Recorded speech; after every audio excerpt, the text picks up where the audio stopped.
Well, thank you for joining us. And today, my guest here is Ben Wardle, who, as you can see, is a very handsome man. Thank you very much. Yeah, that's the special makeup I've applied prior to the. We met quite some time ago when I didn't have hair, I won't lie. It wasn't that long ago. But when I, I didn't either. Neither of us did. no, we were Oh, both. we got on great. Yeah, exactly. When I was a struggling up and coming producer, and Ben worked for V2 at the time as an A&R guy. Obviously, I've had a little poke around in your past and what you did, and Ben's had a great and varied career, starting off as a scout, as far as I know, moving into A&R, and is now teaching the next generation, teaching music business at the University of Gloucestershire. So if you don't mind, Ben, can I ask, how did you get into this mess? What made you get into A&R or become a scout even? Let's start at the very beginning. Yeah. How did it happen? Well, it's probably a route that is not kind of manageable these days. Like so many people of my age and older, you ask them about how they became a journalist or how they became a producer or how they became an A&R person, and it was a sort of combination of luck and serendipity and sheer kind of bloody mindedness. In my case, I studied German at Manchester University, and my good friend, my best friend on that course was a guy called Mike Smith, and he had been doing a 3-year degree. Because I was doing German, I was on a 4-year degree because I had a year in Germany. So he had already graduated when I was doing my final year. And by the time I finished, he had finally managed to get some kind of relatively interesting job working at a place called MCA Artists. This is all back in the 80s when you went through temping agencies and it was just the luck of the draw. But MCA Artists was at 139 Piccadilly in London, and they housed in that building MCA Music Publishing, which was kind of like the gateway for Michael, who's still in the music business to this day, to get into publishing. Or certainly he got a job on reception at this company that made TV shows, MCA TV. There was part of Universal Pictures, and it was in this lovely 18th century building just at the end of Piccadilly, which is still there, called Hamilton House. And when Michael, or as I know him, he's professionally known as Mike Smith, he and I were massive music fans, and I'd been in bands at university, and we were those mates who just bored other people stupid talking about records all the time. And so he managed to get a job as a scout for MCA Music, working for a guy called Paul Connolly, who until recently was sort of in charge of Universal Music Publishing. So he was a kind of long-term music person, and Michael got a job working for him as a scout, kind of very poorly paid, and so therefore his job behind the desk of MCA Artists became vacant. And so I took that job, did an interview, got it. It wasn't particularly onerous job, but it certainly meant that he and I, because he was upstairs now in a publishing company, he and I used to go to gigs all the time. I was pretending to be a scout. He was actually a scout. On the grapevine, I heard that they were looking for a scout at what was then WEA Records, Warner Elektra Atlantic, the sort of UK umbrella company for all of those labels. So I'd had a number of interviews with their head of A&R. Didn't really know what I was talking about, other than I knew a lot about music, but then I knew nothing about sort of the unsigned bands, apart from a few bits and bobs that I was aware of that we'd been to see, one of which was a band called Eat, a band called the Sundays. It was all around that time, long time ago now, over 30 years. So yeah, it was the time of Guns N' Roses and Tanita Tikaram and The Mission and Kylie Minogue. All of those were in the charts. And I had a demo of the Sundays, which helped me get the job. And then I kind of dived in, and basically I went to Dublin. And at that point, everyone wanted to find the next U2, including my boss, Malcolm Dunbar. And so he sent me to Dublin, which wasn't the Dublin that it is now, like the tourist destination. It was I stayed in a hotel and saw my first silverfish.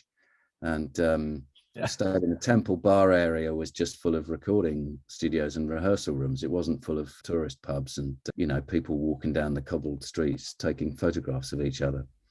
So do you actually get hired as in a scout full-time, or were you still doing this other gig and was a scout kind of a...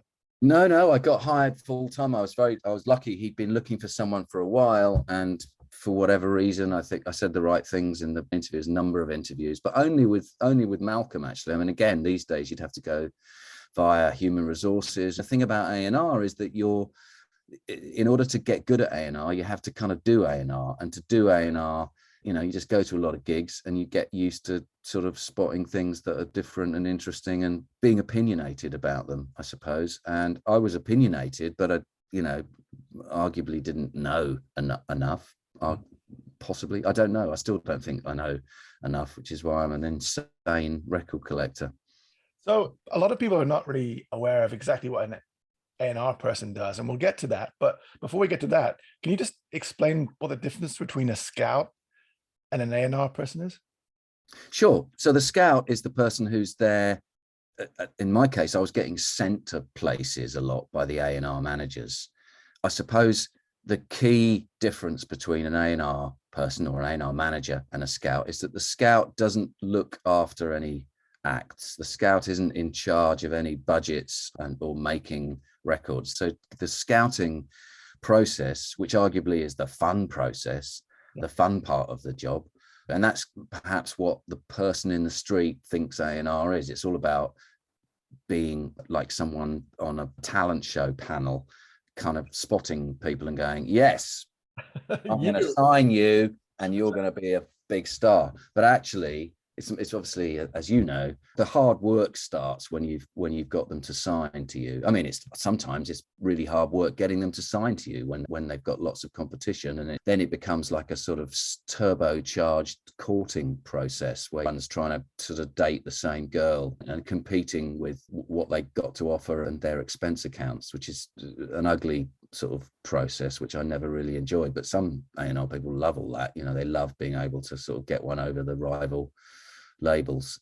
So the scout is generally a junior person who is out 5-6 nights a week, seeing as many gigs as possible, building up a network of contacts and bringing the things that they are hearing. Generally, they're expected to have their ear to the ground into the weekly A&R meeting and telling everyone what's going on.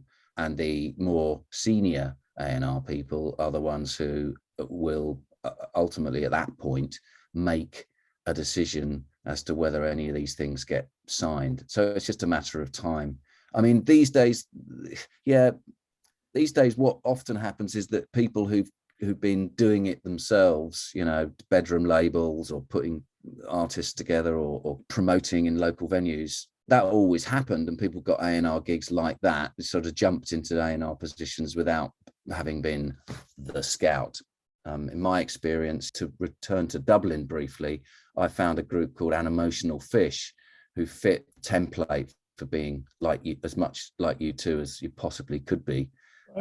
And it became one of those bidding wars. Arma Ertegun from Atlantic flew over, and there was a whole bunch of people all offering them hundreds of thousands of pounds, and we East-West signed them, and they went nowhere. But fortunately, as the scout, I wasn't responsible. It was my boss who did all the A&Ring on that one. I just carried on going out to gigs. So you said you got sent places, so the other people had their ears to the ground, but you obviously, presumably, if you don't have your ear to the ground as a scout, you get booted out pretty quick. So how did you come across people, or was it just literally going out constantly, brute force? Well, I think that there's a distinction to be made between what I was doing back in the late 80s, early 90s, which was in a day, a lot of the time spent on the phone. So that's how the gossip and rumor mill worked, because you could talk to publishers because they were not in competition with you because you were not offering publishing deals. But you couldn't really talk to other record companies because they were ostensibly in competition with you. But of course, all of the publishers that you talk to other record labels. So very quickly, if there was a buzz band, unless you really swore someone to secrecy, everyone would know about it. Right. Because that was the currency of the Scout, is it was information and tips, and lots of people used to use the word vibe, which I wasn't so keen on, but that was a commonly used word. These days, of course, it's all done online, and it's much more scientific progress, because you can actually gauge how popular something is in terms of, you know, whether it's a band that's got followers on social media, or whether they're getting regular monthly streams on streaming platforms. So arguably the job's a little bit easier, possibly it's a little bit less exciting, a little bit more kind of prosaic, but I would say for the sort of music, if you like live music as opposed to dance music and stuff that's made in studios and becomes popular via clubs, it's really important to be able to see stuff live. Being great on a stage there's nothing, you can't really reproduce that so well online. A really important part of an artist's revenue stream now. I mean, live and merch is essential, right? In some respects, that's the only, you know, if you're a kind of middlingly successful band, and by middlingly, I mean the sort of band that in the days of physical copies would sell 60,000 albums, you probably these days couldn't survive from your streaming revenue from that. So yeah, it's all about kind of ticket sales and merchandising, as you say. So you kind of crossed over into kind of the area of sort of where a lot of the questions are happening. Okay. So you kind of started to explain a little bit about what people are kind of looking at now. And I think that a lot of indie artists, you know, they're starting from this position of social media being a thing. And it's not like it used to be with regards to being difficult to getting a distributor. Like getting a distributor, you had to kind of get to a certain level before anybody would even touch your product. Whereas now it's like, whoa, DistroKid, boom, you're on the internet tomorrow. Yeah. So how important would you say things like the social media following, how many streams you're getting, your touring history, compared to what's happening artistically? Is that a bigger factor now, or? In terms of someone at a major label assessing you? Yeah, or even an indie, or getting anybody's interest, really. Well, I mean, I think you've got to have that balance. There's no point in having the greatest, canniest social media sense without actually having decent music to back it. So I'm not saying anything revelatory here at all. In terms of, if we're talking about an indie, you know, a big indie or a major assessing whether a band are worth investing in, I'm saying band in the loosest sense of the term. It could just be it could be a bedroom artist, it could be a dance record or whatever. There needs to be much more than before. There needs to be a story. It's imperative that there's a story, that there's some sort of reason other than some good music that is going to propel that onto a playlist on a streaming platform or onto the radar of a tastemaker, promoter, or someone on one of the social media platforms who kind of talks about new artists. I'm just thinking of exceptions to that. You can have a great track which opens lots of doors if you've got something which is so winning. Then the truth, it's always been the case that all of those doors open for you. You know, the case I'm thinking of, and you're probably thinking of it right now as well as I'm reading your mind, is Wet Leg, which that record from the very first time is interesting because where I live in Gloucestershire now, there's a guy who used to manage Sigur Rós, who lives up the road, called John Best, who's a lovely fella who used to do press, had a great PR company in the Britpop years, and then went into management, managed the Verve for a bit and then Sigur Rós. But he and I were talking about doing some local promotion, and he said, oh, have you heard that Wet Leg single? And I'd not heard it at that point. And this was right at the beginning, you know, there were nothing. And the moment I heard it, it was like, oh my God, this is the best thing I've heard in ages. It's fair to say they were already ahead of the game because they were managed by Martin Hall, Right. Yeah. who you might know as the manager of the Manic Street Preachers. So they already had him. He'd taken it straight to Domino, who had signed the records and the publishing, I think. So did the whole thing. And that's a difference these days. Remember what I said about record companies and publishers sort of fraternizing. Often now it's not frowned upon as much to put all your eggs in one basket. Right. It used to be considered prudent to do your records with one company, let's say Sony, and then wait a bit, and then you could do a bigger publishing deal later with Polygram Music, as it was then, now Universal. So he did everything with Domino. And obviously Domino now, you know, for a long time, they were this very lovely underachieving label run by lovely Lawrence Bell. And then they zoomed to the top of the pile via Franz Ferdinand, and then of course Arctic Monkeys, and then now they regularly compete with the majors in terms of sales. And that, you know, as a testament to that thing, the Wet Leg album entered the charts at #1, and you know, they sold out their American tour, and this all happened in less than a year, you know, very, very fast. And I'm sure there's a lot of bands out there who've been at it longer who were probably thinking, damn, how do they do that? Well, everybody, I think, has that question. I always used to say, you know, I would always get more excited by demos which came in that were just, well, in those days it was either a CD or you know, before that, a cassette, with a, you know, a postcard with a telephone number on it. That's all I needed. You know, the moment something came in with a lavish kind of wallet full of glossy photographs and a lengthy biography, you know, printed out on heavy duty paper, and a, you know, laminated sort of backstage passes to a showcase at Nomis Studios in Sinclair Road, that was clearly too much energy was being spent on the wrong things. Maybe that's just me. It's going to make a lot of people happy, I think, you saying this. So this brings me on to your next role as A&R. So you made it out of Scouthood, and they're like, right, son, you ready for the big time? Was this still for Malcolm?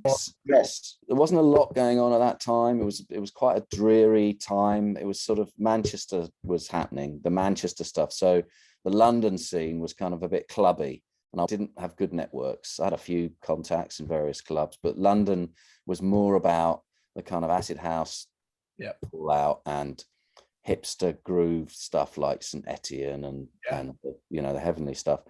And I just like, you know, indie rock, I suppose, at its most basic.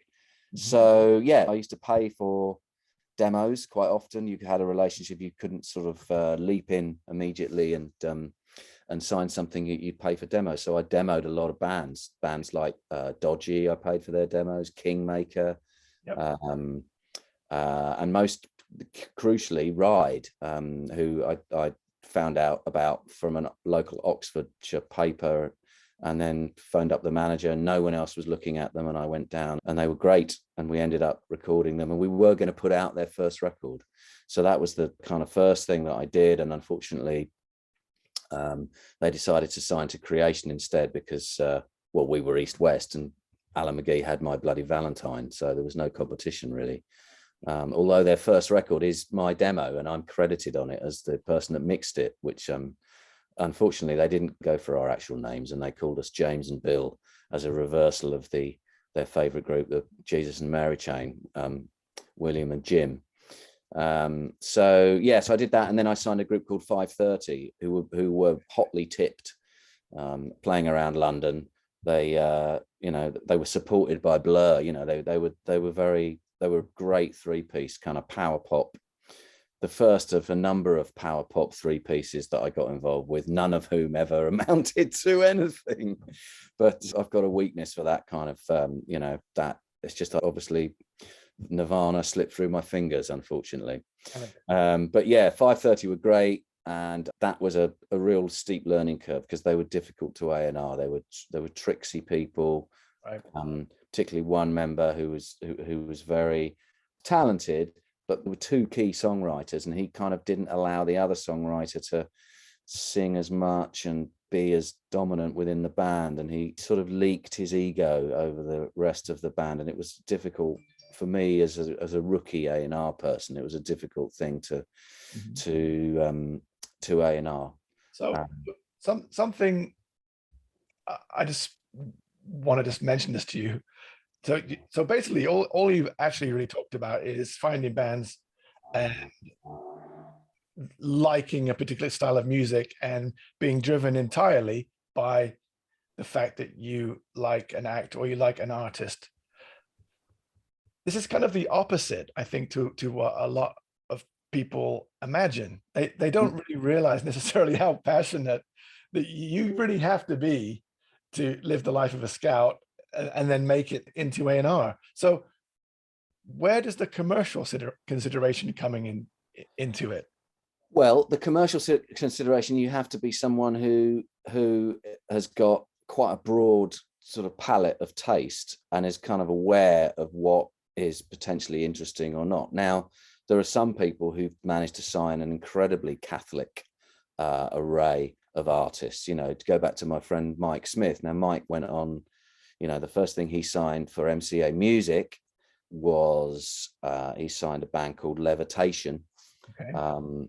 Which didn't really go anywhere, but they had a, you know, but it was, he like me, was very into guitar orientated rock, but he signed Blur to publishing, and that kind of took off for him. And that kind of in a way that made him sort of confident to look after that sort of music. But his ability to sign other genres was never in question, you know. And certainly when he left publishing and he briefly went to work at Columbia, he signed Calvin Harris there. He signed I'm trying to think of things that weren't rock. He did sign a few rock things like the Ting Tings, and did he sign the Zootons? I think he did. He signed the Zootons and the Coral there. But he was also in charge of music, which maybe he wouldn't have been that knowledgeable about back in the days of MCA music.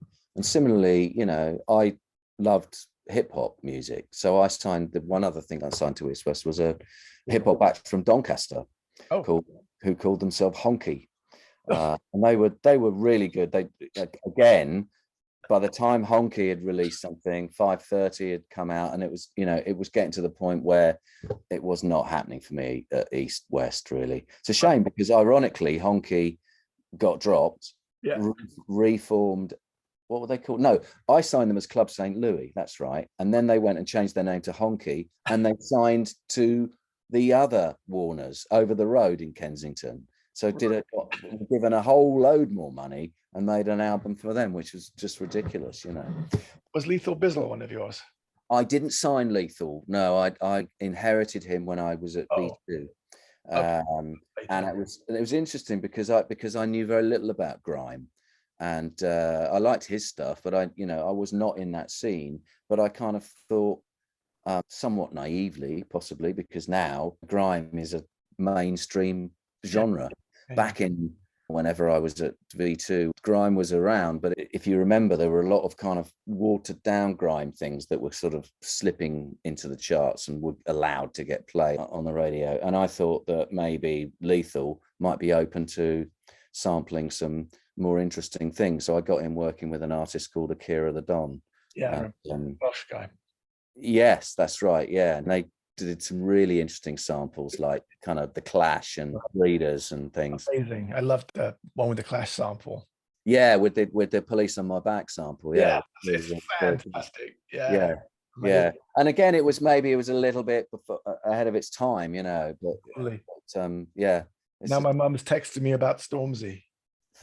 Literally, no lie. There you go. You see, that's exactly right. Stormzy's the mainstream. You know, that's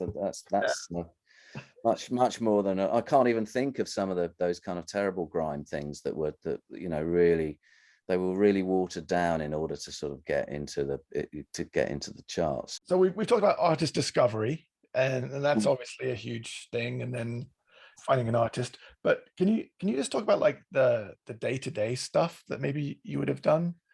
I guess some of the less glamorous. Well, a lot of it's meetings. It's funny. I spent I just had a holiday in Spain with a friend of mine who still does the A&R job, and he was still doing his job on platforms like this with lots of people, in meetings talking about deals, and it's just communication really. It's a networking job, which in itself is, depending on what sort of person you are, is either energizing or exhausting. And I think as an introvert, I found it quite exhausting after a day of talking to people nonstop. I needed to sort of be quiet and just go and watch groups and not talk to people. Whereas some people loved it, But that the day-to-day was very much, it's about keeping in touch with your contacts as an A&R person as opposed to a scout. It's about managing budgets, so you're organizing recording sessions, or you're monitoring the progress of recording sessions. Quite often these days obviously stems and MP3s can be whizzed across the world as attachments, but back when I was doing it, you physically had to go to studios and sit and listen to mixes, and which was always exciting for the first half hour, after which it became, it's diminishing returns. I found that I'd needed to just listen for half an hour and then go away and then come back again to get a sense of it. And did you have much input in the creative process? I tried to, and certainly depending on the artist, some artists were very open to that. And if you were involved with an artist from signing them from a demo and making the first record with them, as I was with, artists like Sleeper or 60 Foot Dolls or whatever, then yeah, I'd be quite involved in that. And I also think you're the person, well, it's not just me thinking this is a fact, as an A&R, because you're the person who brought the music into that company and has put the company, has invested the company's money in that, and has, and has effectively sentenced the marketing department to invest in that act as well. It's up to you to be the person who is, marketing that band internally to the label, and that's a job in itself, and that can be your choices essentially to the rest of the. That can take a lot. Sometimes a lot of persuasion, because there's lots of competing priorities. So you've got to make sure that the people understand what the act is about, don't kind of get the wrong end of the stick and start kind of marketing them in a way which is not consummate to the way that their vision is. I think it's probably, I would say it's maybe easier now, because the sort of artists who will get deals have reached a certain level of branding themselves, so that the brand is just continued by the marketing department. The thing that major labels and large indies do best is industrializing success, but to actually initiate success has always been, it's an alchemy which is arguably done by the artists themselves, that getting that nugget of brand and originality and sexiness that begins to build a fan base in a small venue, or begins to get people on a dance floor, or begins to get people streaming a track repeatedly. It's a record companies can't do that. No. So what you're saying is you kind of need something to then be able to make it, I don't like the word myself, but product. Yeah. And something I want to ask you about in this area. Now, I always found with my interactions with guys in A&R that they were always about the singles. Mm-hmm. And I felt that was when A&R was at its best, as in being able to work with an artist and say, hey, that's got something. Because quite often an artist might miss it, that, and obviously from my point of view, I was always focused on, hey, look, no, man, I want some hits. Okay. Masterpieces are great, but I want a hit. And so are there any kind of, I don't know, guidelines you would suggest as far as singles, or is it, are they, first of all, are they still important?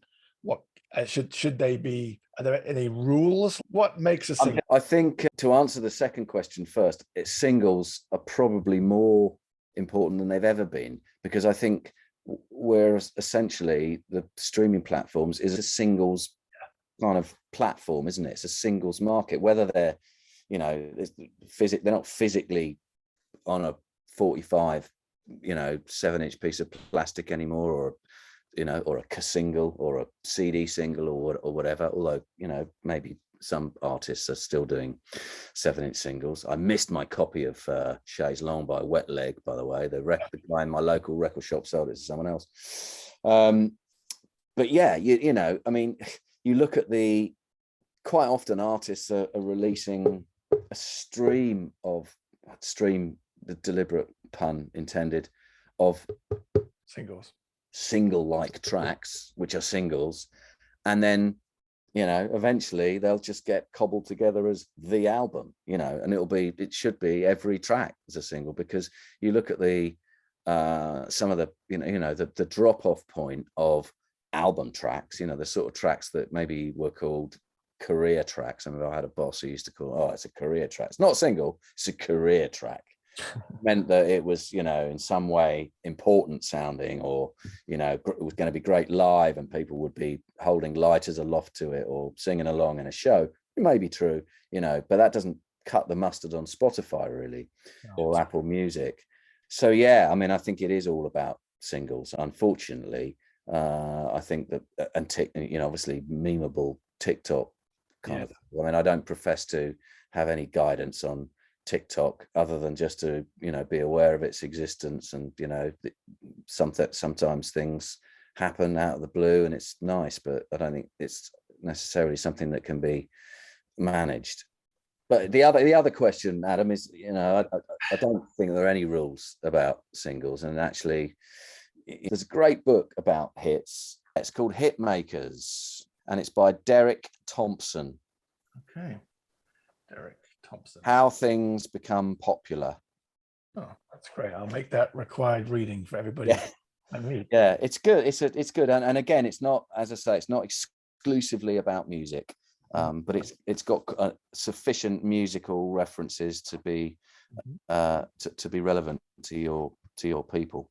And the nugget in there, I think the real revelation about hits, which is the bleeding obvious again, is that in order for something to be a hit, it has to have an element of familiarity, as well as a twist which surprises. But I think that's really true when you think about it. You can't have something that is so weird and different that people can't get their head around it. But equally, you can't have something which just sounds like everything else, because that's boring, because we've been there before. And that's the same with movies. It's the same with novels. It's the same with pieces of art. It's like, quite often the trailblazers are the people who've made records that maybe haven't been hits because they were too far out there, and then it's the people that come along afterwards who kind of take a little bit of the out there stuff, but fuse it with something which is familiar. So you kind of did A&R for quite a stretch. I mean, I met you sometime in the mid-2000s, probably, I guess. Yes, yeah. And the indie rock and roll thing was still going pretty strong then. And then what happened? What kind of led you out of it? You had enough, or? Well, I kind of, I mean, I had enough. I was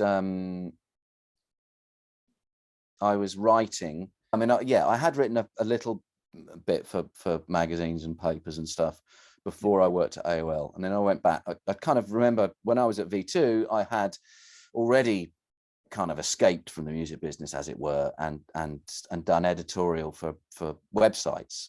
So I was ticking over in the music business, but coming at it from another angle. So when I went back to V2, that was my first kind of experience of a record company in 6-7 years. So it was a weird thing, and very quickly it became apparent to me. If you remember, obviously at that time it was pre-streaming. It was just at the point where you know, and I'd witnessed everything in terms of, you know, profits from physical sales collapsing from the comfortable seat of AOL. You know, when we were doing all this stuff, we were right opposite the EMI building on Brook Green in Hammersmith. So when I went to V2, which was neither a little cool indie nor a big major, it became apparent to me that it was, you know, its days were numbered, and it felt as if to a certain extent the record company days were numbered, really, because everything was about downloads. Everything was basically marketing to one platform, which was Apple Music, and a few people were still buying physical copies, but only from certain genres. So indie rock, so I A&R'd the Rakes, for example, and that was, as you probably remember, and that it felt like there was a fan base out there who would buy physical product. Lethal Bizzle, on the other hand, it was already, you know, the grime guys and girls were way ahead of the curve in terms of music consumption. Everything was off the net. You know, there was no way poor Lethal at that point was, you know, he was marketing his stuff. Yeah, he would make money from live, but no one was buying physical product there. You know, they were, you know, they'd seen the writing on the walls and they weren't going to pay for downloads, for God's sake. You know, Jesus, it wasn't about that at all. So it did feel like it was on the way out. And actually I had my decision made for me, because we got bought by an investment company, Morgan Stanley, and they sold us to Universal. It was frustrating because I never signed anything to V2. I just couldn't compete. Found I couldn't compete with the hipster indies, and I couldn't compete with the cash-rich majors. But I found Friendly Fires, who I really wanted to sign. And I remember driving back from St. Albans thinking, finally, we get on great. They're really good. And again, you know, going back to that point, they'd already established their brand. They'd released 2 indie singles, which were both great. They were intelligent, they were handsome, they had all of the tick boxes. And I went back and I remember as I drove back, I got phoned in the car. My boss said, "Oh yeah, Ben, we've been bought, so we can't do anything. We just got to sit on our hands for the next couple of months while you know, Universal work out what they want to do with us." So that was it. You know, I was coming into the office and just writing. I was writing, you know, short stories and stuff, and I couldn't do anything. V2 is still going in France, I think. And maybe as an imprint, I think. I mean, Universal bought it, and they continued it as a label. I think it got turned into the Co-op, because that was the most successful strand of V2. I think the Co-op, which was a sort of French run sort of wing of it, which was quite that was kind of like a cool element of it. But to be perfectly honest, Adam, even before we got bought, I was looking for ways out, and I actually did a week's teacher experience at a local school in Walthamstow in one of the holidays. You know, just so did you retrain after A&R? Yeah. I trained as a teacher. So I did something called a graduate trainee program in a school, and learned how to be a teacher. And I taught in London at various schools before we moved out here, and then I started lecturing. And at one point I was lecturing and teaching in the same week. So I would do like a couple of days with 20-year-old, you know, students, teaching them about, you know, music law and publishing. And then I'd go and teach a class of 9-year-olds maths. So yeah. It was a weird trajectory. And meanwhile, I'd be going and doing a kind of monologue about some aspect of the music business that amused me for Front Row on BBC Radio 4. So it was kind of odd smorgasbord of different jobs. And now you are teaching music biz at the University of Gloucester, is that right? That's right, yeah, Gloucestershire, yeah. Fantastic. And in Cheltenham, yeah. So this is amazing. So now,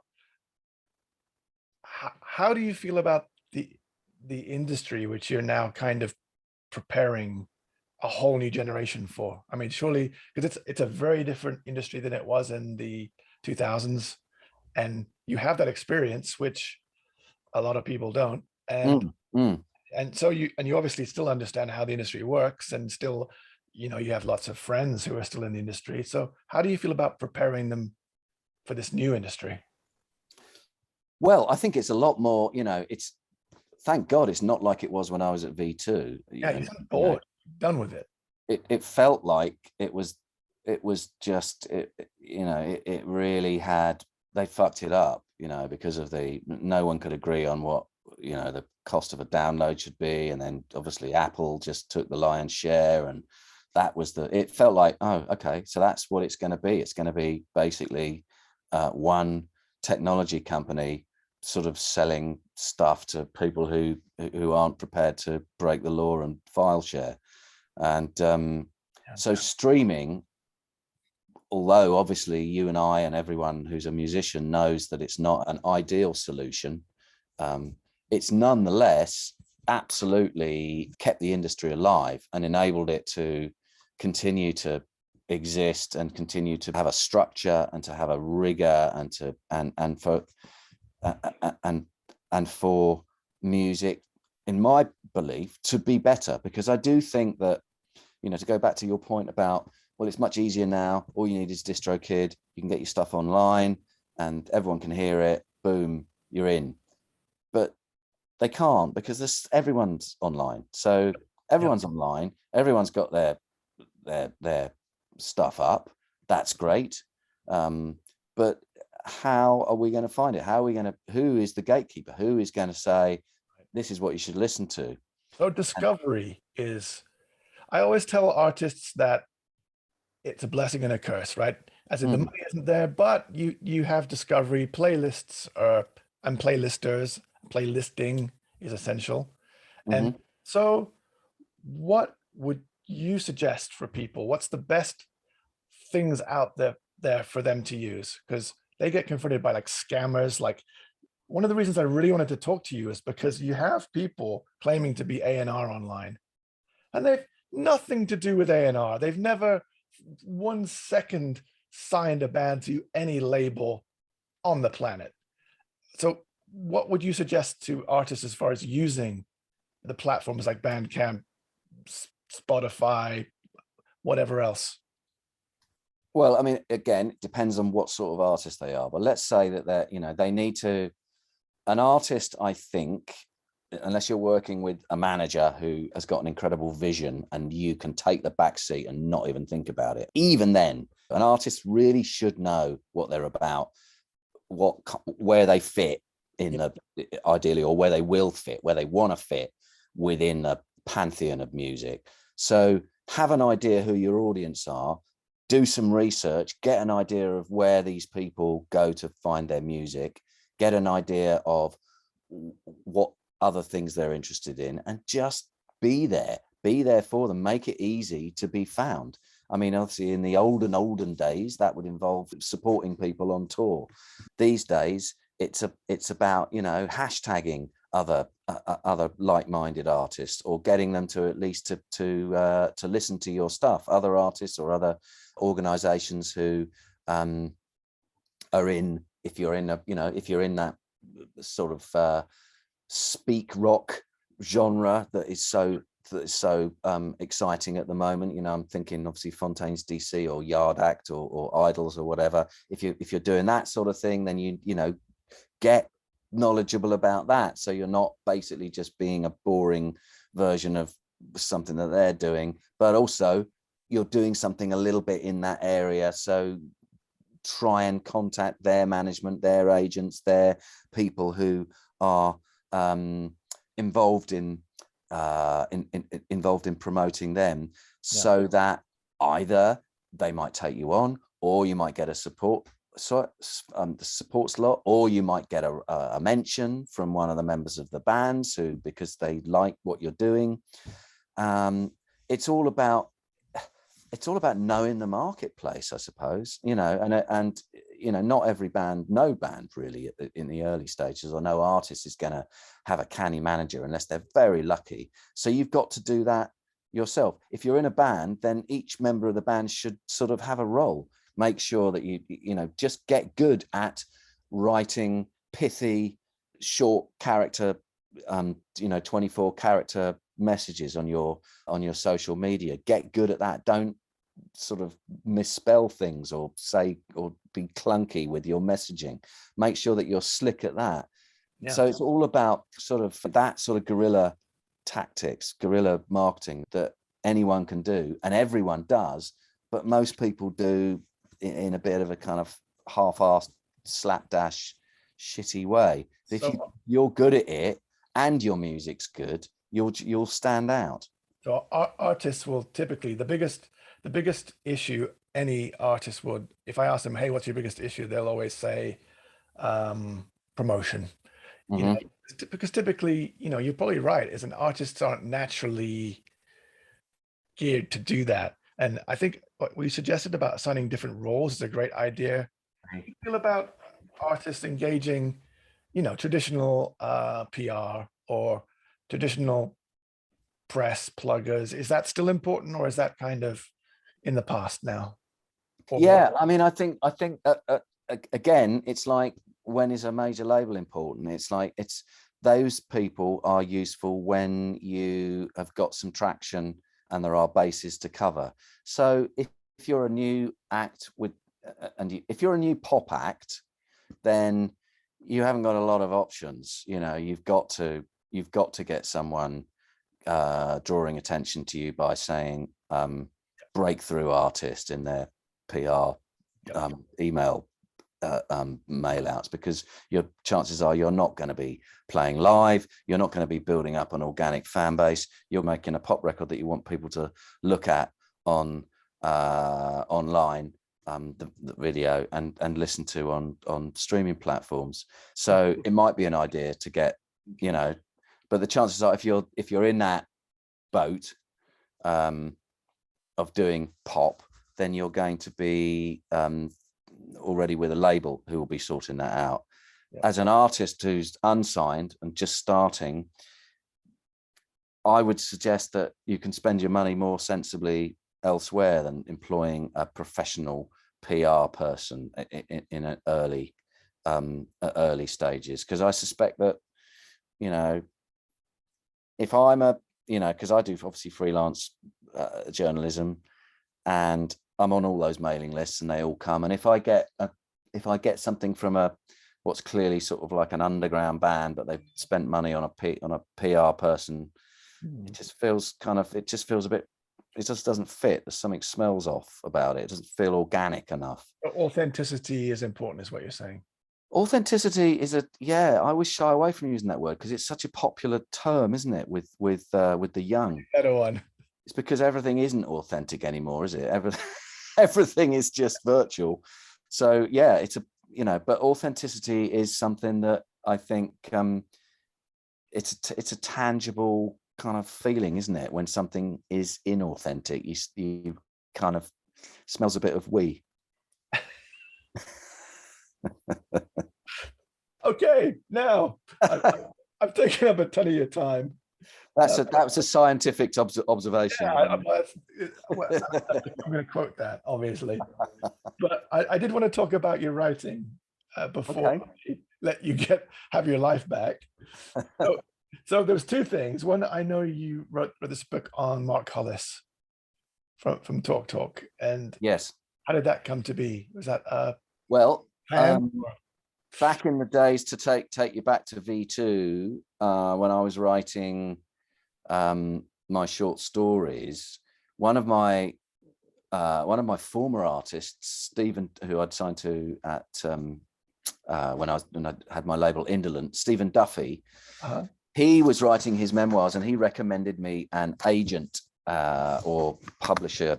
He was kind of jack of all trades, really, a guy called Mal, and Mal has since become a very good friend. Strange enough, Mal I met when he was a manager, so he's done lots of things, but he's an agent, and at that point worked at a company called Essential, who used to do contract books. So here's an example. I wrote a book with Mal called The Art of the LP,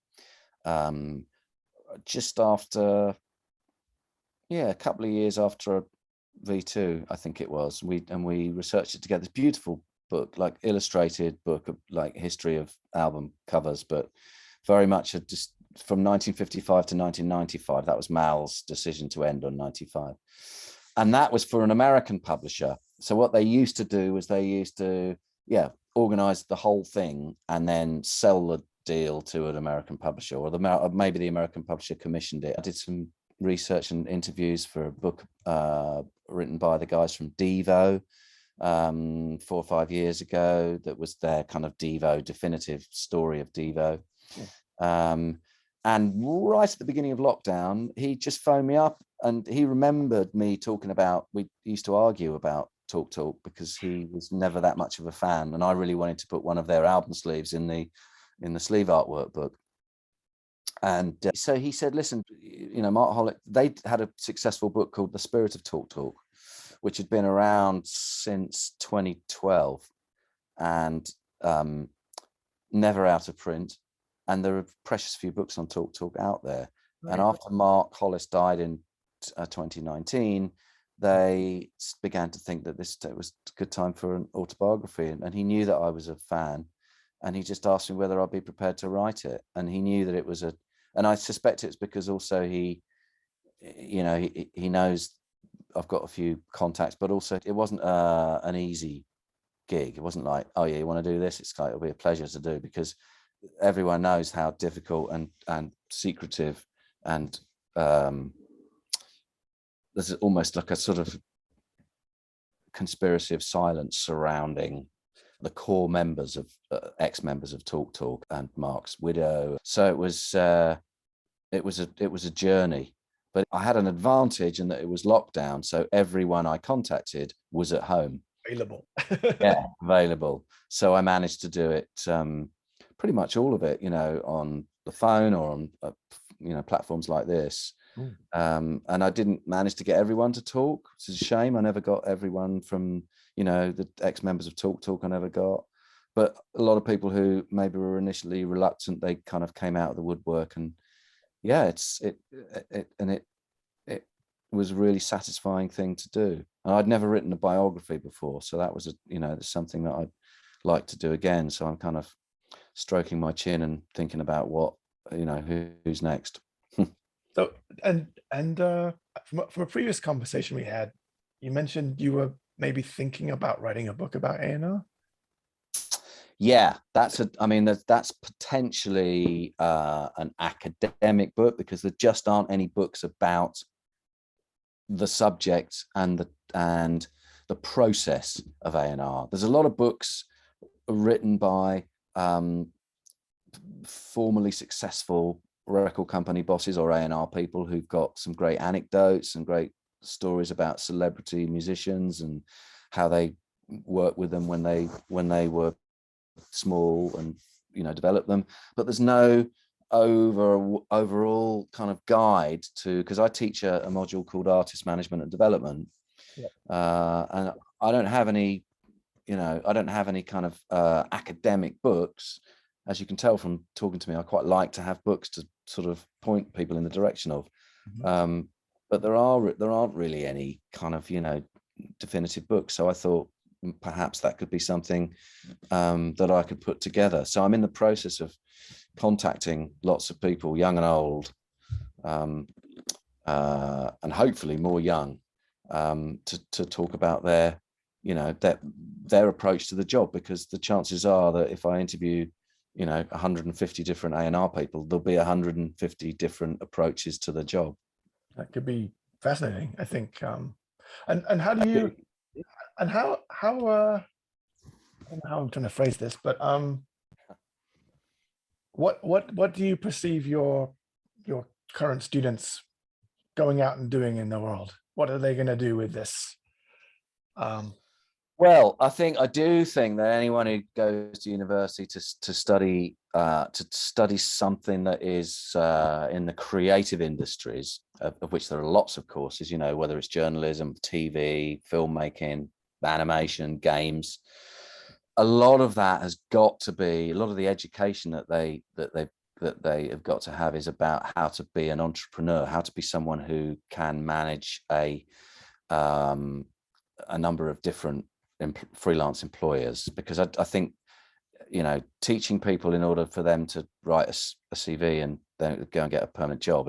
That's not the way that the world works, really. Particularly, I mean, it can do in music. You know, we've had a number of graduates who've got, you know, recent graduates who've gone on to work at the majors. I know what Rebecca, who I taught, she went to work at Atlantic, and I think she may have left to go to Universal. And yeah, there are some people who that's what they want to do, and that's great, you know. But I do think that the majority are, you know, there's nothing wrong with being self-employed and you know, an entrepreneur in that respect. Also, I think the other great reason for doing a course, you know, a music business course, for example, is not because you get a bit of paper at the end saying you've got a 2-1 and you know, you attended every lecture, is because you have made lots and lots of friends of people who all want to do the same thing, and all of those people are going to be professionals in a couple of years' time, and they're all going to be your mates.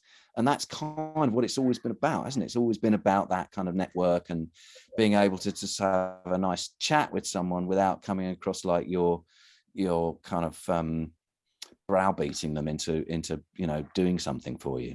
This is one of the key things I always try and explain to people, and that there's a necessity on one level to do everything yourself. And that's from, you know, recording to mixing to mastering to doing your PR, to being your own tour manager and everything. And I understand that there's sometimes a necessity and need, and there's budgetary situations which make that the way it has to be. But you lose that network, and every person in your network has a network, and they've all got ideas and things to contribute to an artist's career. So that's a very interesting point that I think you've raised, because it's, no one gives a shit about your degree at the end of the day. Not really, no. I mean, you know, I mean, it's good to have a degree, but that's arguably, it's good to have a degree if you then, you know, go and get a more conventional, prosaic job. You know, that's when, you know, my degree, I got a 2-1 in German, you know, at Manchester University, and I only ever used it when I did that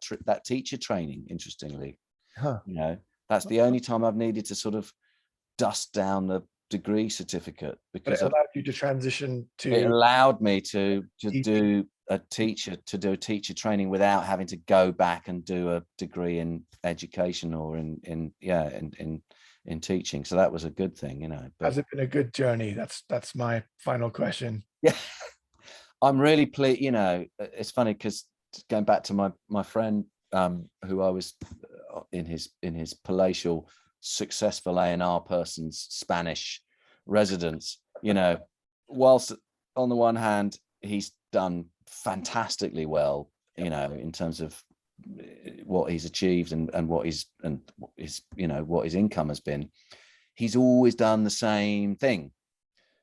I mean, within reason, different record companies and different publishers and lots of different setups, but it's one thing. Whereas, you know, I can think I've done a lot of different, you know, in addition to the A&R, it's been sometimes sort of not particularly pleasant, but, you know, I worked at Bloomsbury Book Publishing for a bit when I was considering, after having worked for Damien Hirst's record label and considering what I wanted to do. And that was brilliant. You know, I worked in Soho Square and I helped the Bloomsbury and Carter Dictionary of Quotations, and I was doing research for that. And that was like amazing. Did you do anything cool come out on Damien Hirst's label? And that sounds insane, by the way. Just what's that? The Damien Hirst label thing sounds insane. Oh, Damien, yeah, well, it was insane. Yeah, it was 6 months, I think I was working for those guys, and it sounds on the face of it like, wow, that sounds like an amazing technicolor experience of like art and music and culture. It was actually, you know, a lot of kind of hanging around at the Groucho Club whilst sort of, you know, people took drugs, and then you know, and I couldn't get them interested in groups I liked, and you know, it was not a time. The best thing about it was getting fired by Joe Strummer, which is another story. of all the people you get fired by. Yeah, he was good at fire. If you look at the a documentary about him, I think he quite enjoyed firing people. I think that's why Mick Jones and Paul Simonon went off without him. Well, thanks so much for chatting, Ben. I really appreciate No, it's a pleasure. It's a real pleasure. And it's great to catch up with you. Catch up with you again, Adam. That's really good. Well, I'm not going anywhere. It's me and the cockroaches. Yeah, I better go because my wife is returning tonight, and I haven't cooked anything, so I just need to get ready for the doghouse. Well, I you're in. But Okay. thank you so much, Ben. Take care, and I'll stay in touch. I'll be Yeah, let's definitely stay in touch, Adam. Cheers. Take care, man. Yeah, bye.